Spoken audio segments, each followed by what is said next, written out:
Suis-nous, on va au forum du métier de la santé.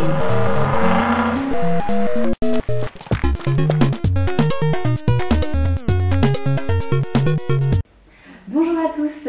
Peut-être rêves-tu de devenir Dr House? Tu es alors au bon endroit. Ici, nous sommes là pour te dévoiler tous les secrets des études de médecine. Focus sur les études. Ces études de médecine sont réputées pour être longues. Et cela n'est pas un mythe. En effet, il faut compter entre 9 à 12 ans d'études pour devenir docteur en médecine. Tu devras pour commencer passer par une première année commune aux études de santé, anciennement appelée la PACES et dorénavant connue sous le nom de PASS et de LAS. À l'issue de la première année, tu poursuis le premier cycle avec la deuxième et la troisième année qui forment le diplôme de formation générale en sciences médicales. Cela te permet d'avoir un large spectre de connaissances sur divers domaines. Parlons du premier cycle. Quand tu accèdes enfin à la deuxième année, tu te retrouves dans une promotion d'environ 240 étudiants à Nantes. La deuxième année est principalement constituée de cours théoriques auxquels s'associent des travaux pratiques de sémiologie. Mais tu me diras, qu'est-ce que la sémiologie? La sémiologie, c'est l'étude des signes cliniques. C'est notamment lors de ces TP que nous apprenons à nous servir de stéthoscope ou encore d'un tensiomètre. Parmi les différents cours théoriques retrouvés en deuxième année, il y a Reins et voies urinaires, cardiologie, histologie, immunologie, vasculaire, pneumologie, système nerveux ou encore hématologie. À la fin de cette deuxième année, tu effectues 15 jours de stage infirmier dans différents services du CHU. Mais ce n'est que lors de la troisième année que les étudiants rentrent véritablement à l'hôpital. Au programme de leur journée, stage le matin et cours l'après-midi. Pendant ces 2 années, un système preneur est mis en place, c'est-à-dire qu'un étudiant prend en note le cours et le diffuse au reste de la promotion. Tu n'es donc pas obligé d'assister à tous les cours. C'est la corporation médecine qui met en place ce système. Pendant la deuxième année et la troisième année, tu as également la possibilité de réaliser des enseignements optionnels ou encore des masters. Par exemple, l'anglais et le sport sont des enseignements optionnels. Les masters, quant à eux, te permettent d'approfondir tes connaissances dans un domaine que tu choisis. Par exemple, la microbiologie, l'anatomie, la reproduction, la nutrition, l'éthique, etc., etc. Ils ont lieu tous les jeudis après-midi. Et qu'en disent les étudiants? Salut à toi, jeune futur et je l'espère médecin. Moi c'est Radou, deuxième année de médecine. Salut, alors moi c'est Eleanor, donc je suis en deuxième année de médecine. Et je suis là pour te raconter un peu comment ça se passe cette fameuse P2. Si je devais la résumer en un mot, déjà après avoir pesé le pour et le contre, je dirais incroyable. Déjà les cours, il y en a quand même pas mal en deuxième année. Il faut surtout les comprendre, on n'a pas besoin d'apprendre genre chaque petit détail par cœur. Après c'est sûr qu'il y a des choses à apprendre par cœur parce que il faut les connaître pour plus tard quoi. Mais on ne nous demande pas des petits détails. On voit beaucoup de pathologies, de la physiologie. Et dans la pathologie on voit surtout le côté diagnostic, le côté de la sémiologie. Et donc ça c'est super intéressant. On voit comment interpréter des examens complémentaires, ce genre de choses. Donc c'est quand même cool de pouvoir faire ça. Ce qu'on apprend de nouveau c'est la sémiologie. Et moi je trouve ça mais incroyable, c'est super stylé. On voit par exemple un ECG avec une surélévation du segment ST, on sait que le patient a un infarctus du myocarde.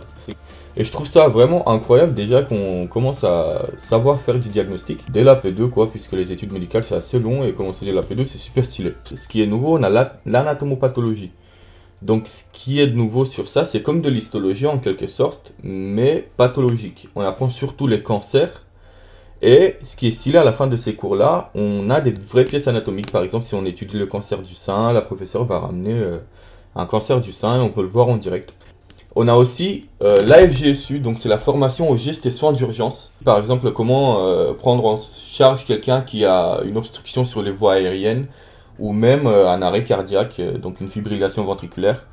On apprend là que, en fait, en faisant un massage cardiaque, il faut chanter I Got a Feeling des Black Eyed Peas.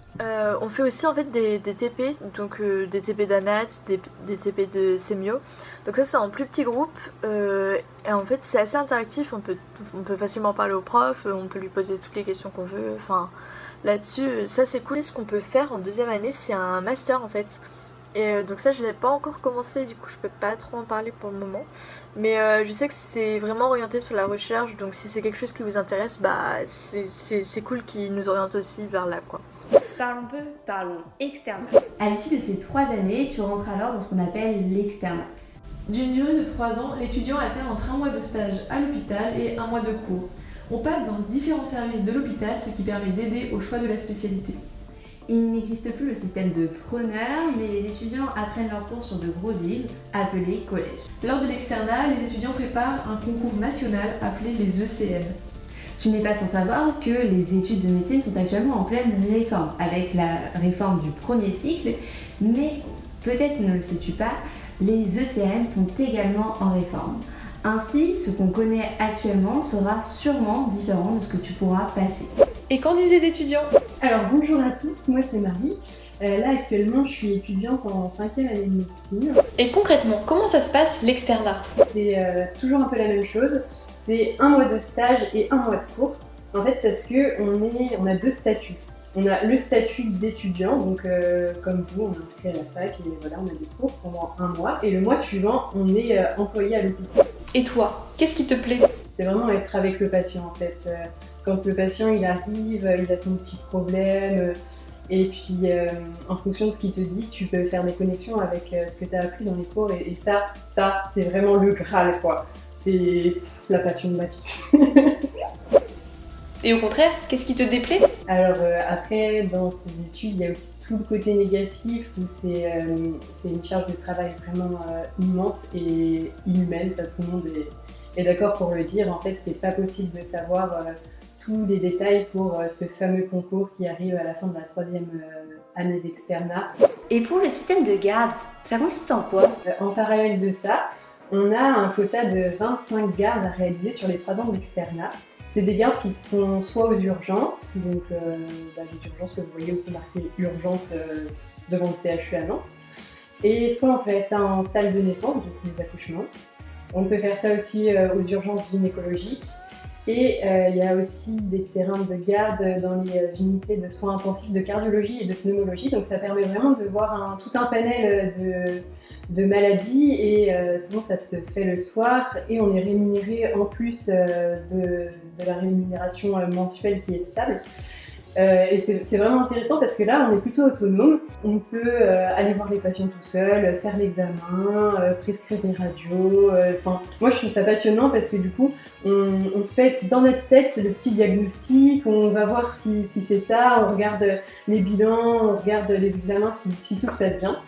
Et ensuite, on peut aller voir l'interne pour lui demander si c'était bien ou si c'était vraiment nul notre diagnostic. Et c'est vraiment ce qui forge le plus, je trouve bien.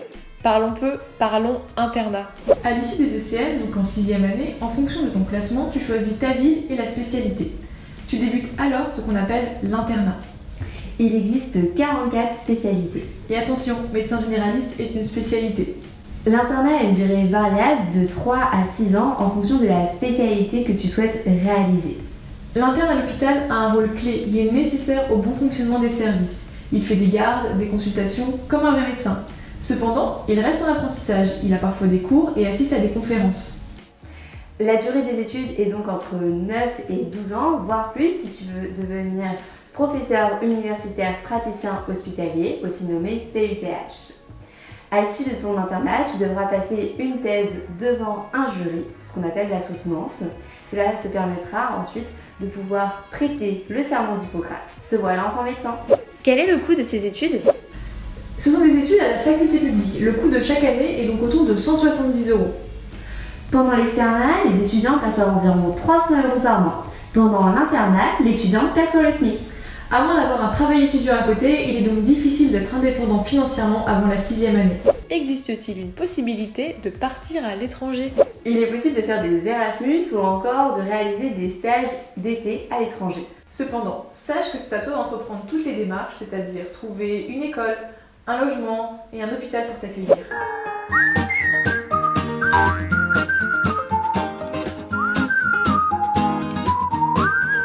Bien que la première année de santé soit difficile, la charge de travail dans les années suivantes reste conséquente. De plus, les ECN sont également un concours que tu dois préparer en 3 ans. Tu prépares un métier de responsabilité où tu as la santé de tes patients entre les mains. Ce ne sont donc pas des études à prendre à la légère. Et qu'en disent les étudiants? Médecin généraliste, il y a beaucoup de gens qui prennent parce qu'ils sont en fin de classement, mais je trouve que c'est une spécialité qui est tellement difficile à gérer parce qu'en fait, tu as le patient qui arrive en face de toi et si tu n'es pas compétent, Si genre tu loupes quelque chose, bah, ça peut être réellement grave parce que c'est toi la première ligne en fait, et si tu ne l'envoies pas quelque part, genre il y a la personne pour l'envoyer quoi. Donc en fait c'est juste pour ça, je me dis il faut que tu connaisses par cœur tout ce que tu peux connaître pour ensuite, c'est là que c'est le moment d'ingurgiter tout ce que tu peux. Mais du coup, on a quand même du temps pour sortir et avoir un travail à côté. Bien sûr, durant la 2e et la 3e année, c'est là où tu as le plus de temps. Tu n'as pas de concours à préparer, par conséquent, tu n'as pas de stress. Tu peux alors t'investir pour faire du bénévolat ou encore t'inscrire dans des associations. Il existe d'ailleurs de nombreuses associations au sein du pôle de médecine.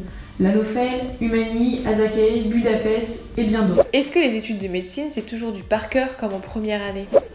Il y a beaucoup de par cœur, mais cela est différent de la première année. Tes cours te servent d'outils pour ton futur métier. Il est donc important de comprendre ce que tu apprends. De plus, les stages sont là pour consolider tes acquis et te permettre de te rendre compte de la réalité de ton futur métier. Les études de médecine et les métiers qui en découlent ouvrent de très belles portes. Cependant, cette formation nécessite un apport intellectuel très important et également d'être fort psychologiquement afin d'affronter toutes les situations auxquelles le médecin peut faire face. De plus en plus, on entend parler du mal-être des étudiants en santé et principalement des étudiants en médecine. Alors sache que si tu as besoin d'aide, tu peux tout à fait en demander.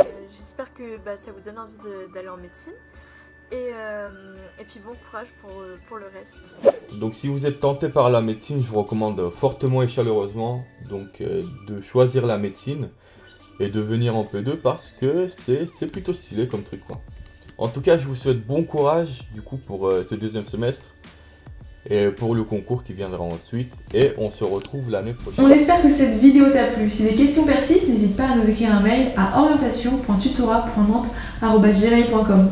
Bonne journée!